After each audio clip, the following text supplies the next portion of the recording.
All right, what's up, Andre? Hope you're doing well. Hope the baby's doing well. As promised, here is the new shipment of stuff. This is everything for the month of August. Yeah, month of August. So just to show you, this this stack here, this is all X-Men books, and then that's everything else.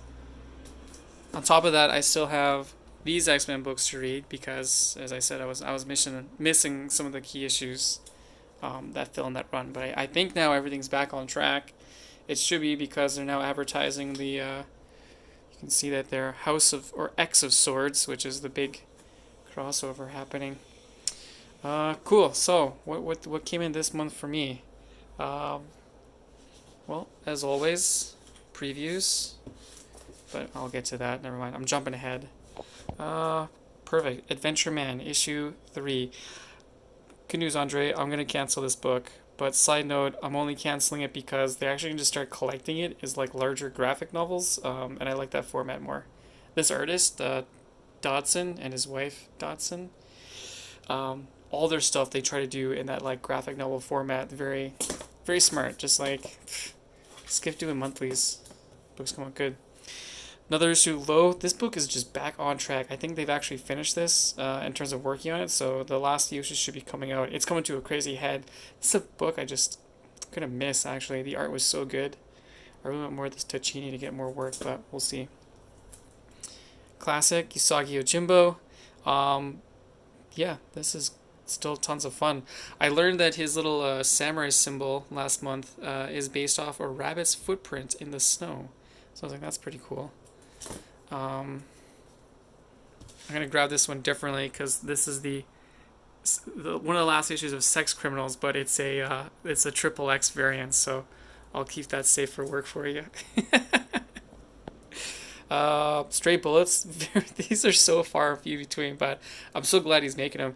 You probably would like Stray Bullets. I have like the giant edition. Maybe I'll lend it to you one day. It's kind of like it was like the best noir book before Brubaker started working. I'm pretty sure Brubaker loves this. Actually, I know he talks about Lampum all the time. Decorum, the Jonathan Hickman miniseries.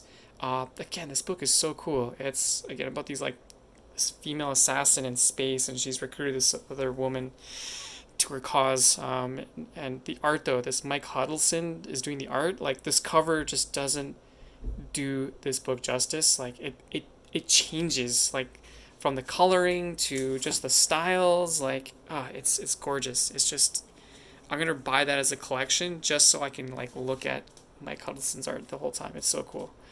Um, cool X-Men stuff. I have no idea what most of these books are about because I haven't read the last months. But yeah, Kitty Pryde's dead, but X-Men can come back to life. Except she's technically not a mutant. I don't know. They don't know if she's actually a mutant or not. I'm sure we'll find out. Just normal X-Men, not just joking. It's the Empire tie-in, which I have no idea what it's about. But hey, Angel's back. He frequents. Wolverine, he's now fighting Omega Red. He killed all the vampires, and now he's fighting Omega Red in the Arctic. It's pretty cool. Excalibur, Jubilee, she's getting a lot of showtime. Same as her baby. Her baby can now turn into a dragon, like a big dragon. Like, I don't know. Like, huge Skyrim style. Another Empire X-Men. Yeah, I'm sure this will be cool. I actually really like this cover. I'm not sure who does it.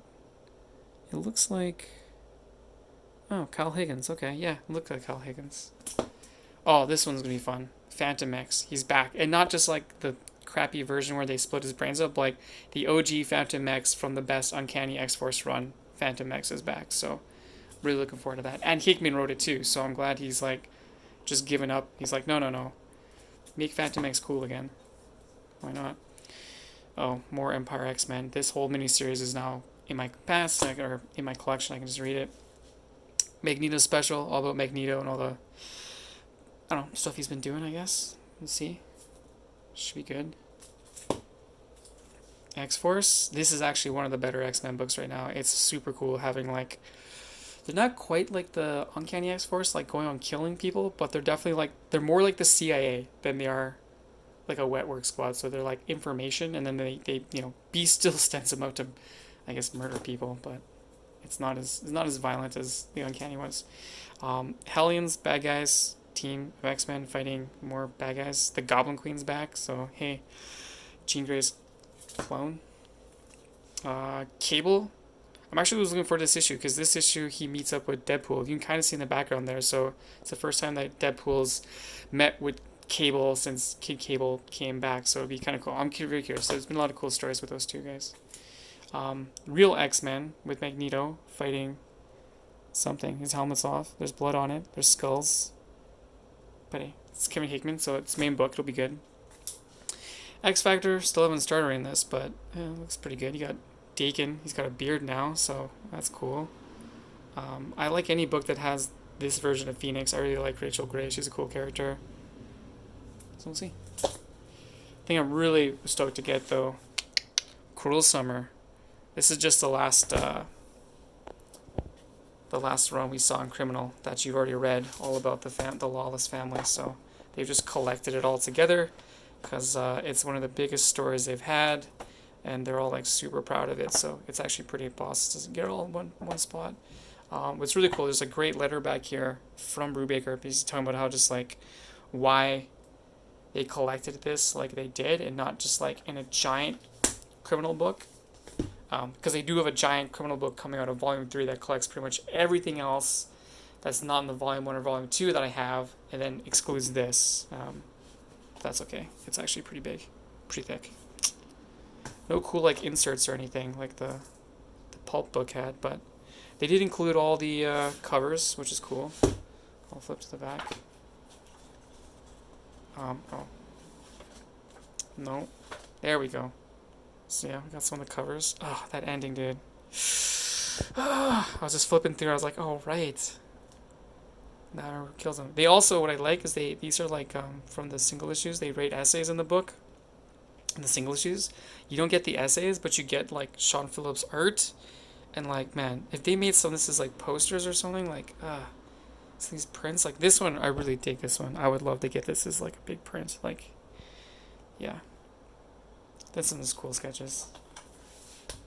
Very much a big fan of that. And then the reason I was asking about Black Sad is because I actually got this for you. I bought this like a long time ago. I ordered this a long time ago for you.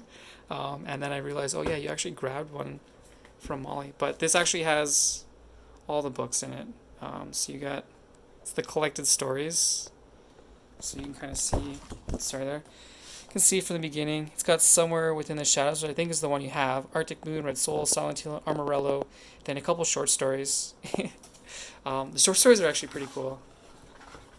I read those because actually this is the only book that collects them. But yeah, I will pass it along to you at some point in the future. It's nice though, good stock. And then yeah, last but not least, I said previews. So new Eternals book. There's a movie coming out, so hey, why not? I'll probably pick this up. I really like the artist. Esad Ribic. He did the Secret War book. Also, Karen Gillan's pretty cool. He writes a lot of stuff I like. Nothing else really exciting in Marvel. And then just normal previews. Dark Horse is just losing like all their license because of Marvel buying Fox now. They can't make any new comics about Alien or Predator, which has been their like bread and butter for like almost 3 decades, really. So they're doing a lot of TV stuff. So obviously Stranger Things, the Dungeons and Dragons campaign, which is kind of cool. And yeah, that's really, I'll have to flip through this. That's the kind of part I miss too, is flipping through some of these books as well. But there's nothing cool in this book. Maybe there'll be another video I can do with you. And DC doesn't do this. I just get a little leaflet. This is the DC previews. It's literally just an order sheet. It's like, hey, you should get American Vampire. I'm like, I don't even know. Well, actually, I do know American Vampires, but yeah, get Rorschach #1. I'm like, oh, there's a Rorschach book. Well, what's in it? Who does it? What's it about? I don't know. Hey, what about Aethemist or Metal Men or Teen Titans? So yeah, I gotta put in extra work to figure out those books, but I never really read a lot of DC stuff, anyways. Yeah, that's it. Pretty short order. I said you'd be proud. My main stack is like honestly getting pretty low. Sorry, I fumbled that there. Like I'm down to how many books here? Like, okay, It's one canceled. This one's ending. This one stays. Sex Criminals is ending. Stray Bullets is kind of a weird ongoing. This will be over soon. That's really it. Like my monthlies of what I get every month is really cutting down. Other than X-Men, like that's the thing. This is a big sack of X-Men. So I don't know. I'll keep going with X-Men until Jonathan Hickman's done, and then call it. Cool. Well, hope you enjoyed it, buddy. Talk to you soon. Take it easy. Hi to the family. Peace and love.